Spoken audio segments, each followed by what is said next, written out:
मी आपल्याला या ठिकाणी खात्री देतो की या पाचोरा शहरातली जनता या जळगाव जिल्ह्यातल्या सगळ्या नगरपालिकांमध्ये एक इतिहास करेल की इथे 28च्या 28 नगरसेवक आणि एक नगराध्यक्ष हे प्रचंड प्रचंड एक ऐतिहासिक मताधिक्याने विजयी होते।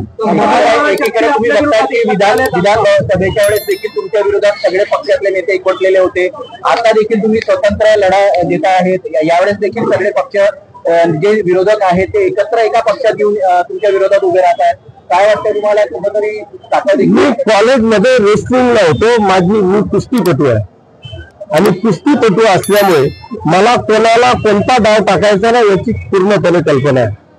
हे कितीही मल्ल आले तरी सगळ्यांना धोबीपछाड या पाचोरा शहरातल्या जनतेने आशीर्वादाने करेल याची मला 100% खात्री। मंगेश चव्हाणांनी आव्हान केलं होतं आपण तुम्हाला की तुम्ही या ठिकाणी तुमचे सीट निवडून आणा, तुमचा जाहीर सत्कार करेल, काय म्हणता? मंगेश